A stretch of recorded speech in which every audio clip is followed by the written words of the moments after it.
In the everyday life and conversations of their day in New Testament times, the word for pure, katharos, had a vast array of meanings.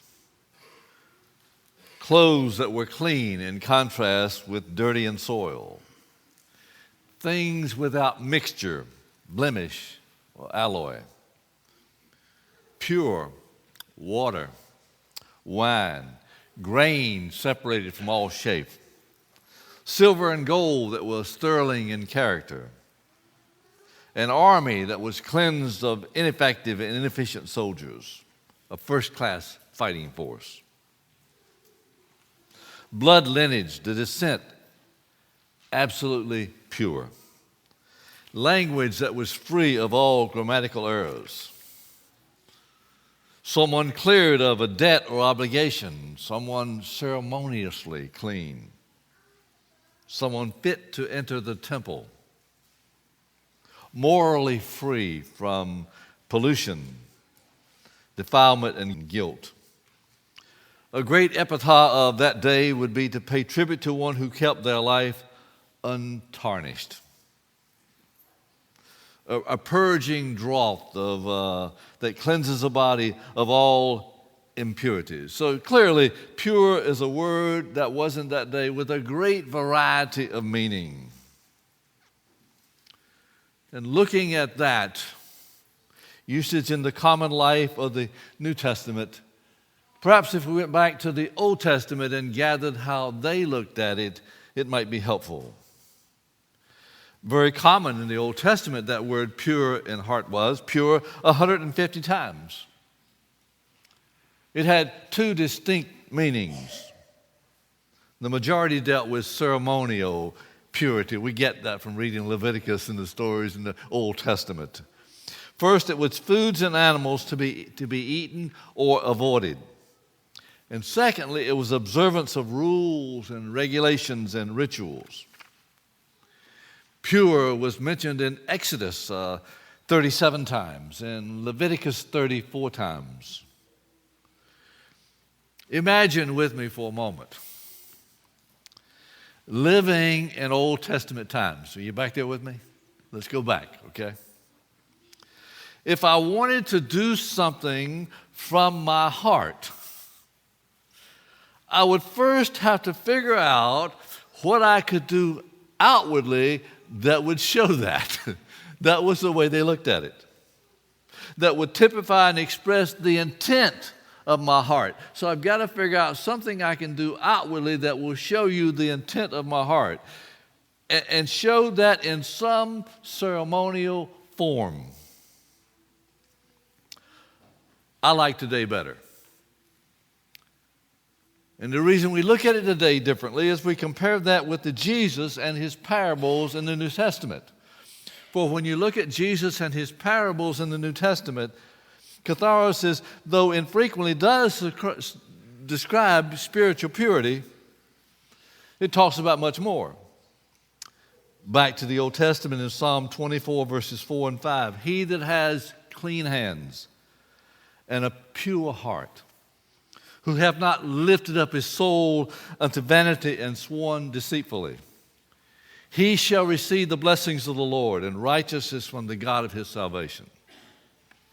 Psalm 51:10, the Psalm of David, we know that one. Create in me a clean heart, O God, and renew a right spirit within me.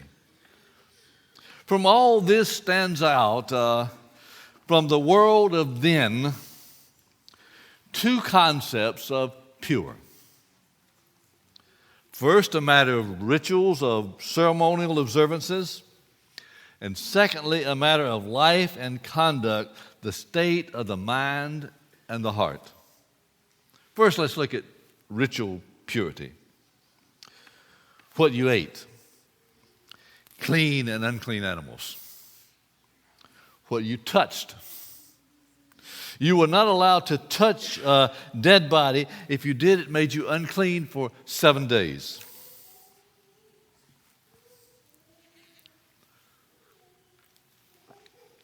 Before an Orthodox Hebrew sat to eat, He washed his hands in a certain way, not in the interest of hygiene, but as a ritual and ceremonial purity. And so let's prepare to eat. Are we going to prepare to eat? It's going to be a while before the fellowship meal, but I'm going to prepare to eat for you now. First, I've got to hold my hands with the fingers pointed upward, and I've got to pull water down my hands where it flows down from the fingertips down to my wrist. Then I'm going to take the palm of each hand with my fist and twist it to wash it in my fist. Then I hold the fingers downward and I pull water from the wrist downward till it ran off of my hands into the floor. Not to do so was to be unclean or impure. Sort of like the proverbial raccoon. I used to muse over raccoons reportedly washing, even with everything you gave them, even a sugar cube, if you gave it to them, they would wash it. And I took a pocket full of sugar cubes and searched for a raccoon near a stream, but I was never successful. Perhaps I was lucky because my experience with raccoons and dumpsters has dimmed the fervor of my search.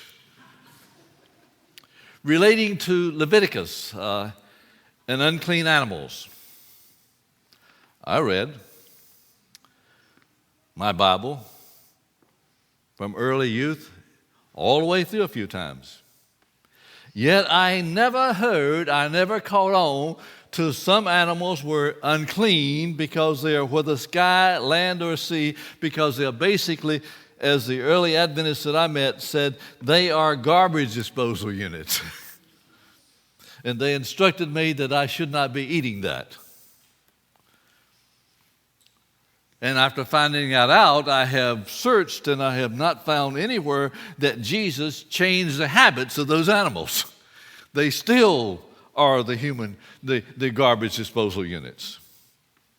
In fact, Peter in Acts, the 10th chapter in the New Testament, years after Calvary, knew nothing of any such claim. Relating to the priest, on the Day of Atonement, the high priest washed his whole body 5 times in clean water. 10 times his hands and his feet. I guess I stand before you today unclean because I only did it once this morning. To closely observe these rituals and ceremonies made you pure. It made you well-pleasing to God.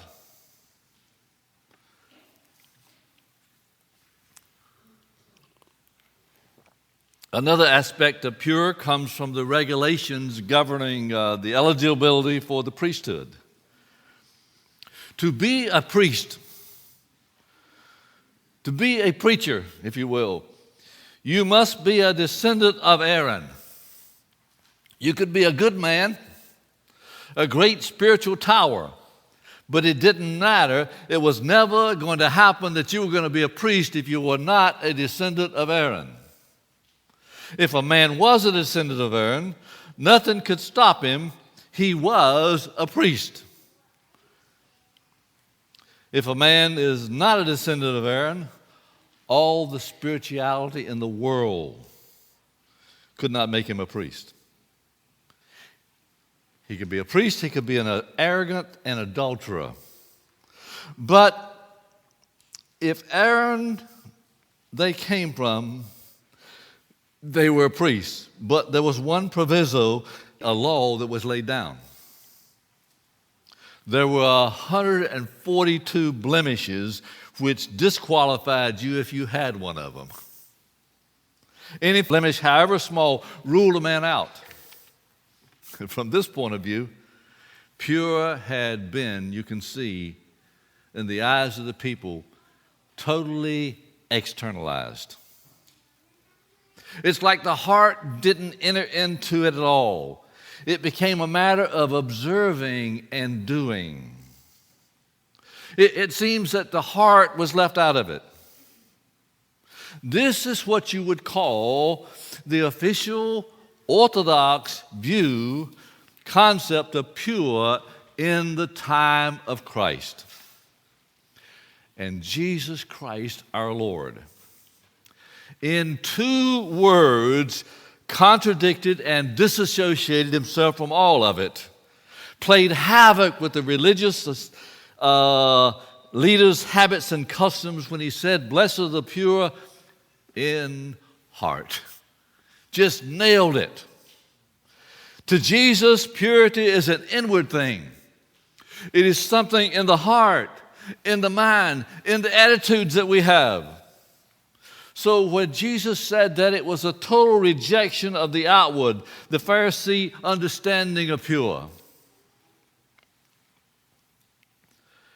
we need not be too quick to condemn the Hebrew idea of purity. It is still possible to identify religion with an outward observance. We do have those rituals that we have that run the risk of living and acting in a way that values the outward appearance more than the inward appearance. And we must ever keep the balance between an outward expression of expressing what we believe and practicing what we preach. Am I not right? And making sure that indeed our outward expression comes from not some mental thing that we believe, but our outward expression comes from our heart, the very essence of us. Take communion. It is a ritual observance that we do practice. How do we say that? It represents something, does it not? 2 things. It represents that Jesus came, gave his body and blood for us, and it represents that one day in heaven we will observe it with him. I like that part, don't you? So we can outwardly participate in the communication of the Lord's Supper, and yet our hearts be far from him. Take the Sabbath. We can outwardly come each week, and yet not in heart, we're not in touch with him, and our hearts are far from him. We can know all about the Sabbath, yet not know the Lord of the Sabbath. Take baptism. Is it that we go under a dry center and we come up a wet sinner? Or did we go under a dry center and come up a wet saint? Which way is it? Really, it is an outward sign of an inner change of the heart. Baptism by total immersion beneath the waters says there's been a burying of the old self and a rebirth in our heart, does it not? Take the wedding ceremony. It represents the full union of 2 hearts becoming one. Does the evidence that follows a wedding support the vows that were made at the wedding? As you look at the biblical word for pure, there is one common element: no mixture. You're clearly given a picture of an undivided heart. That's pure, an undivided heart. James counsels us in James 4:8. Draw nigh to God, and he will draw nigh to you. Cleanse your hands, ye sinners, and purify your hearts, ye double-minded. In the book Pilgrim's Progress, John Bunyan has a character called Mr. Facing It Both Ways. We know instantly what he typifies, okay? Pure is focusing on one thing. It's therefore logical, the promise of this beatitude. Blessed are the pure in heart, for they shall see God. The whole flow of the Scriptures, the whole flow of it from beginning to end, is God in heaven seeking to reveal himself to us. God sees all. The more we have the purity of heart, the more we will see things the way he sees them. Do you get it? The more we have purity of heart, the more we will see things as he sees them. The most dominant of the five senses. Let me ask you to close your eyes, could you? Everybody? Okay. Open them up. How dominant is the sense of sight in your life? And what would it be without it? Hear ye the word of the Lord, that we may see. Matthew 6:22. The light of the body is the eye. If therefore thine eye be single, the whole body shall be full of light. But why beholdest thou the mote that's in thy brother's eye, but perceivest not the beam that is on thine own eye? Either how can you say to your brother, let me pull out the mote that's in your eye, when you behold not the beam that's in your own? Thou hypocrite, cast out first the beam out of thine own eye, then thou shalt see clearly, pull the mote out of thy brother's eye. What is Jesus saying? If you really want to see, look at yourself and look at God, not your brother. 1 Corinthians 13:12. For now we see through a glass darkly, but then face to face. Now I know in part, but then shall I know also as I am known. And John 9:39, and Jesus said, for judgment I am come to this world, that where they which see not might see. Hebrews tells us, these all died in the faith, not having seen from afar off. By faith Moses forsook Egypt, for he endured as seeing him who is invisible. Moses endured by seeing God. 1 John 3:2. Beloved, now are we the sons of God, and it doth not yet appear what we shall be, but we know that when he shall appear, we shall be like him, and we shall see him as he is.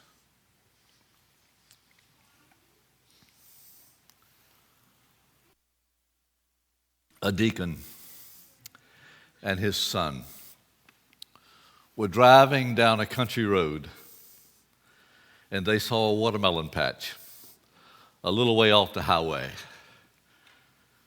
The deacon stopped the car and said, son, keep a lookout, while he went into the watermelon to get a watermelon.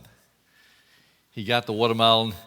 He wanted to sneak out of the patch, and he called out to his son, is anybody looking? Look both ways. And the little boy responded, Daddy, shouldn't we look up too? Having a pure heart is to be so close to God that we don't have to look up to see if he's looking down, watching us. It means we have a personal relationship with God.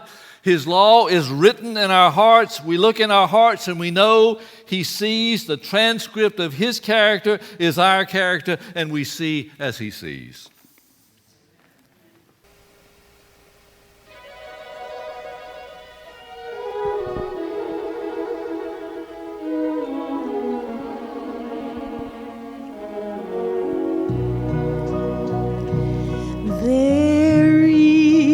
Is a place of quiet rest near to the heart of God, a place where sin cannot molest, near to the heart of God.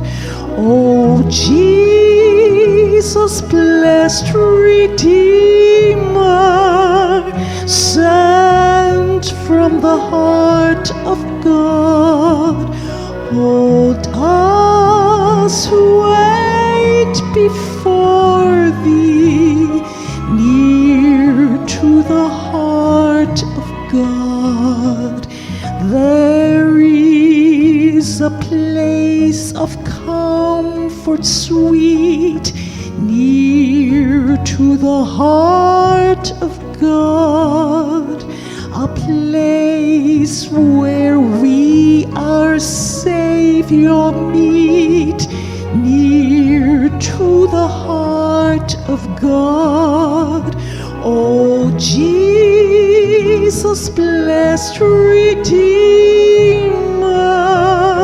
sent from the heart of God, hold us who wait before thee, near to the heart of God. There is a place of full release, near to the heart of God, a place where all is joy and peace, near to the heart of God. O Jesus, blessed Redeemer, sent from the heart